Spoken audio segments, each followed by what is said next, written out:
Alrighty, hello there. This is just a quick little video to give a recap on the rig and how it's meant to work. I believe this was initially created in Maya 2023, but it does work in 2024 as well. I'm not sure if it will work in anything earlier. It is 100% deformer based, so should go back a couple versions, but I'm not entirely sure what has changed since then. I have not tested it in any other versions, so do keep that in mind. When you first open it up, the geo will not be selectable. I have it in reference mode, but if you just click on the layer there, it allows you to select it and do whatever you need if you wish to make any changes to the geometry itself. This does allow you to look into the texture. I do have the two textures provided, a front and back, and I do currently have it set up to provide a separate image for the back face as opposed to the front, as it is just a single plane.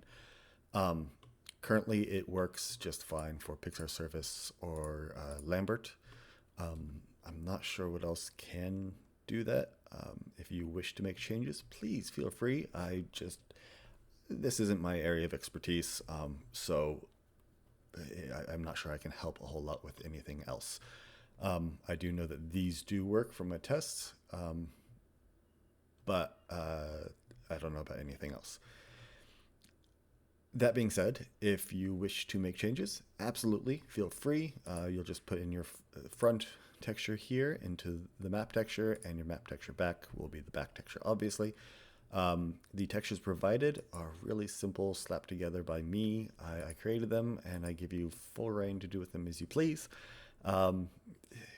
Feel free to edit them. Feel free to completely replace them. It's entirely up to you.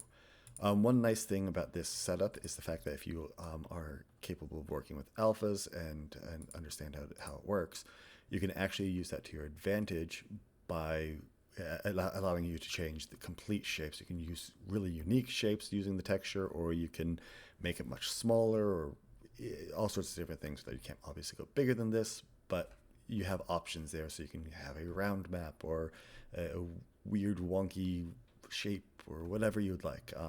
As far as I can tell, it all seems to work relatively well.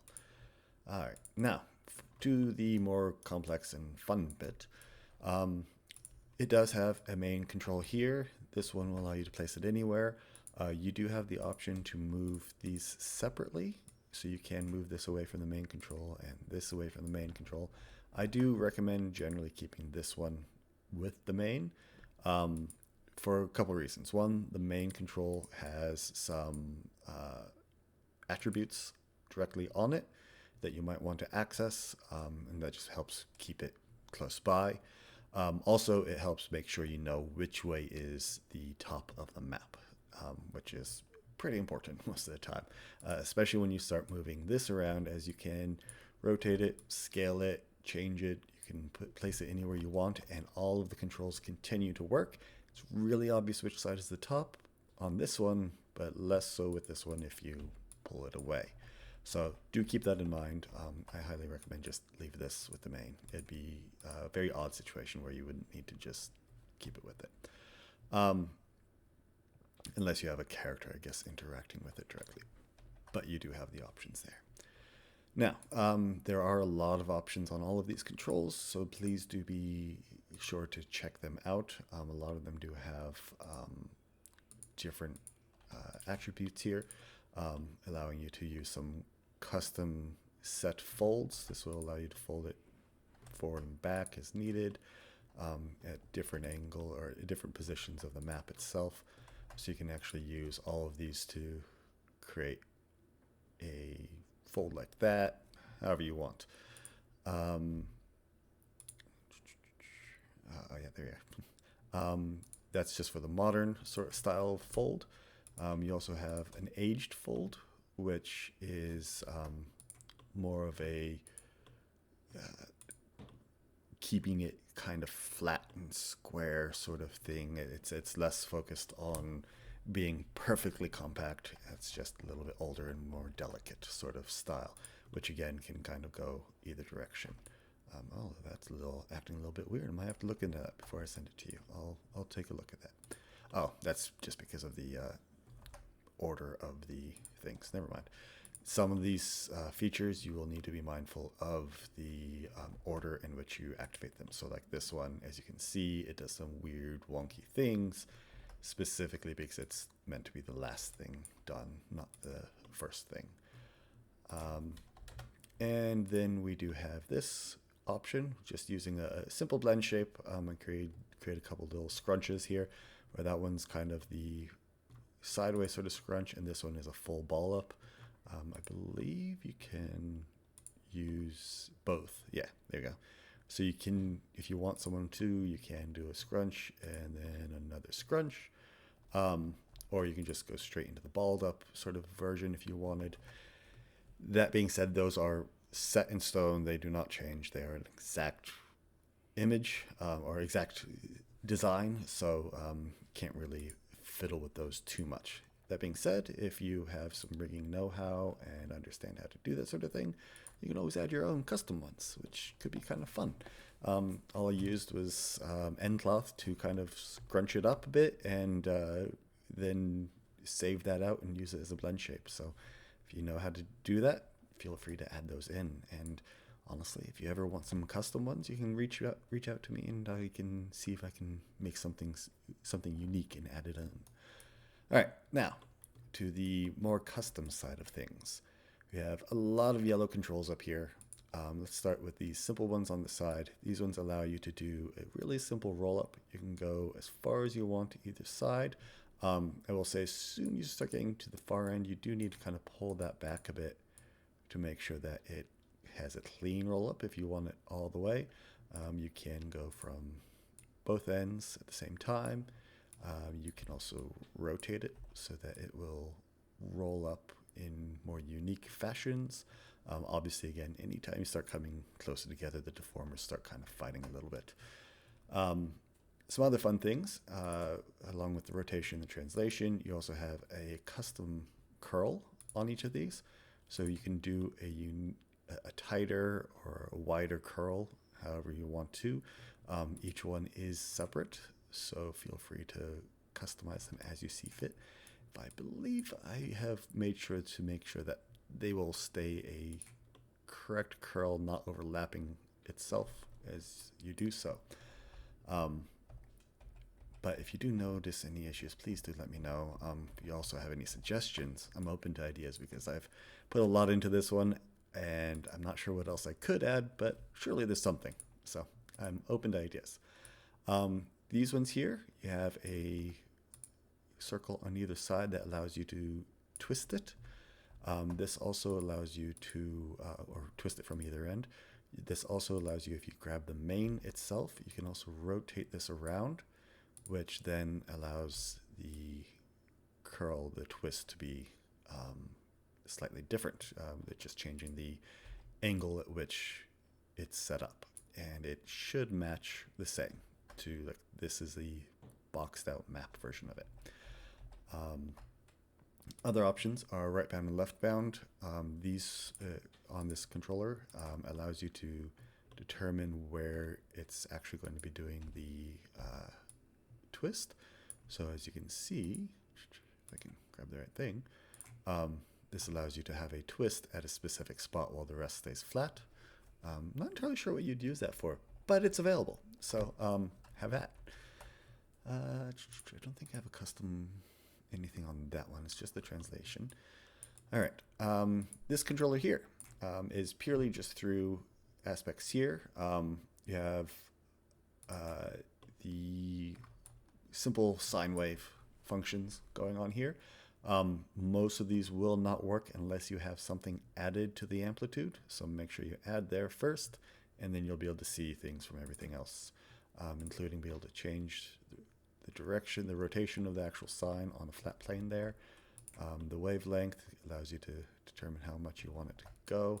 The offset is what you'll actually animate for if you want it waving in the wind or on some water or anything along those lines. The drop off allows you to change how much, what is it doing? Oh yeah. Just kind of changing exactly where it is, allowing slightly different methods of wave and everything. So if you just want someone kind of holding in the center and then it's still wobbling a little bit. It allows for some fun stuff there. Then we've got the low bound and high bound. Allows you to cut off exactly where it's going to be, from just up to the center point, though, I believe. Yeah, they are locked to just specifically to the center point, but still gives you some freedom there. All right, I think that's it for that one. I showed the rotation. Yep, that's all of that. Now for the slightly more complex and difficult ones to work with. This here is a simple little pressure point. I'm not sure if you can quite make that out. It's a little subtle, but what you can do is you can increase the pressure and make it so that it's a little bit stronger, just so you can actually see what's happening there. Anywhere you kind of match this up here, it's going to match on the bottom, and this allows you to have pressure. So if someone's poking with a finger or with a pen or a pencil or whatever, you can actually show it poking through. Obviously, you're going to have it be a little bit less than that, but you can also change the fall off radius so it's a little bit smaller, but still noticeable. This allows for a lot of potential custom aspects to it. I have also, I'm not sure if I remember, do I have that working? I do. Okay, sorry, I couldn't remember if I actually finished. There we go. So if you turn on this, each one of these has its own specific one, its own unique controls and everything. This actually allows you to have a controller that you can follow. So you can essentially turn that on, and anywhere you move this for the animation, this controller is going to follow, allowing you to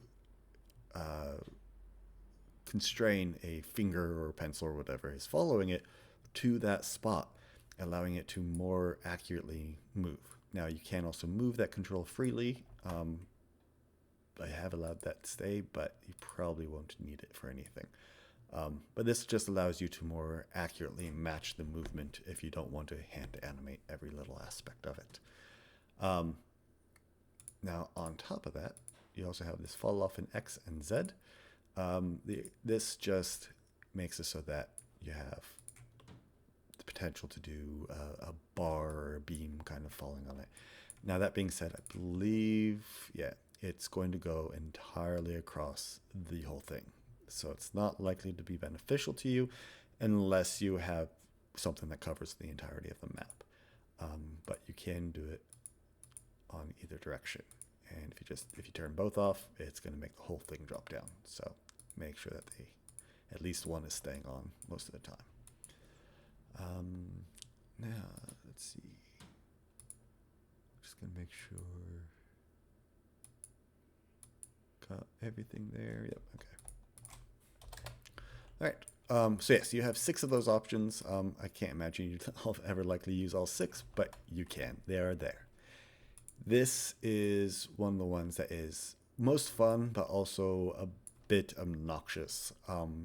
This one is using a simple deformer to just allow you to essentially curl the map customly.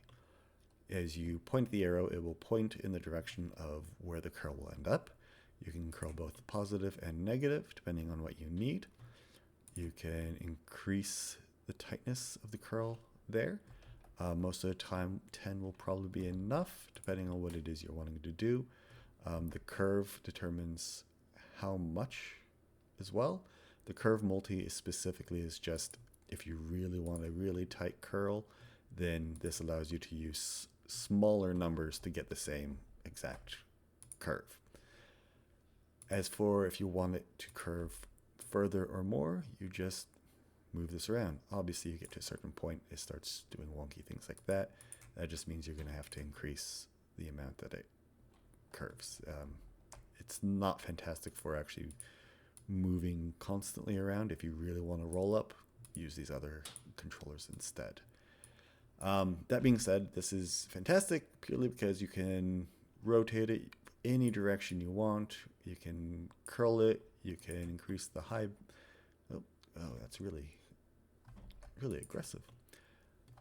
But you can change it so Most of the time, it is just set with high bound, so it's only going to curl one direction. If you increase the low bound, that means it's going to work from both directions, allowing for some more fun things.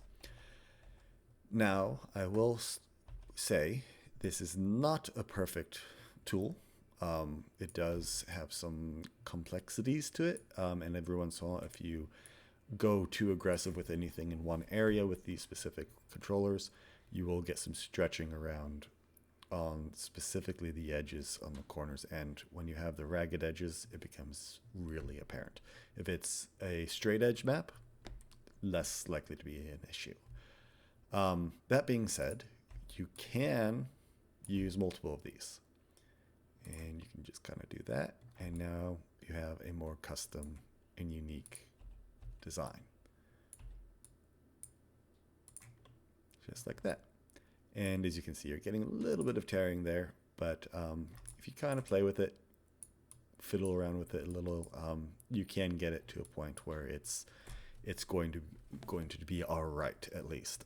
It does take a little bit of getting used to, as there are quite a few controllers there, and like I said, it does make it so that there's a bit of ripping if you are not careful with it. It's the extremes, especially when you start getting above 4 controllers on there, it starts getting a little bit wonky. Now, that being said, if you are not aware of how deformers work, order of operations is extremely important when it comes to deformers. So when you are working with these, you need to make sure that you use them in the correct order. Essentially, always use left to right. These ones don't matter as much, but these arrows absolutely matter. I would suggest typically starting with your left one here and determining what you want it to do and going from there. I typically go with the left to right, as in this. I think I normally go with the corners first. So if I want just the corner one, and then I do the larger curls, because that prevents the stretching as much. If you try to do this curl first and then the corner curl, it kind of distorts it a bit differently. So typically do your corners first and then do your slightly larger curls after that. You can combine all of these to do some fun stuff. So obviously you can have that one there, and then you can bring this one down, and you can rotate it, and we'll just add a little downward curve, and then we'll do a little curl up like that. And let's go ahead and change it to be there, and you can have fun with it. There's lots and lots you can do with this. It is a little bit fiddly at times because, again, it's purely deformer based, and it's one of the first deformer rigs I did, so it's definitely got some weaknesses. Again, please do let me know if you run into any major issues, or if you have any suggestions on things you would like to see in it in a future version.